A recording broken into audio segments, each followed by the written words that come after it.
Welcome to 21 Days of Love. I have the incredible honor of speaking to you for a few moments about John chapter 9. In this story, in John chapter 9, Jesus and his disciples encounter a blind man who had been blind from birth. And in verse 1, the disciples asked Jesus a question. They said, "Rabbi, is this man blind from birth due to his sin or the sin of his parents?" And I love the response of Jesus. It's incredibly relevant for you and I today.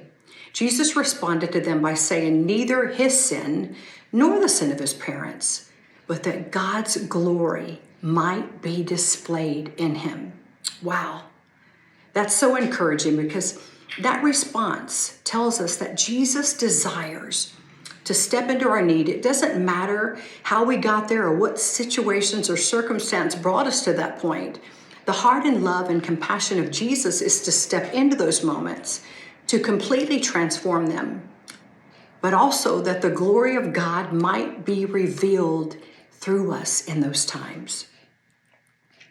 God uses challenges, hardships, trials of life, not to weaken our faith, but to build it up. Our faith is often strengthened in those moments. And over the course of John chapter 9, you will read about the faithless man in this story becoming a great man of faith. He received Jesus as his personal Lord and Savior. Not only did Jesus heal him physically in this encounter, but most importantly, he healed him spiritually.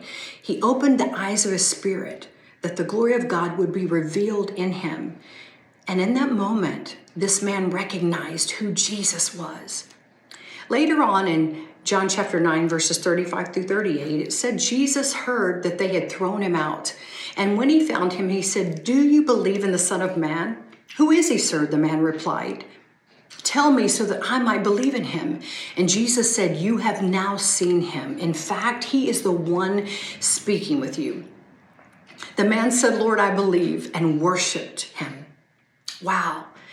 This man had revelation now through this encounter of healing, and his spiritual eyes were open, and he had the revelation of who Jesus was. He was the Son of Man, and it says that he fell down on his knees and worshiped. We don't know what happened to this man other than he could now see, and therefore he would be able to work and provide for himself, and that's important. But his life was irrevocably transformed by Jesus, and his testimony has been retold for thousands of years. The light of the Lord always separates. Jesus had taken the initiative. He intervened, meeting this man at his greatest need. Through this story, Jesus speaks into your situation and into mine. He knows better than we do. He knows us better than we know ourselves. Your needs, your hopes, your fears, your future.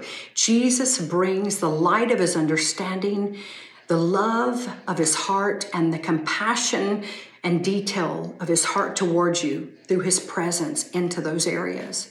He desires, in the moment of our greatest needs, not only to step in to transform them, but also that the glory of God might be revealed and displayed through those times and through us.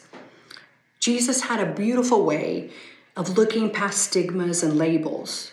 He saw people in need.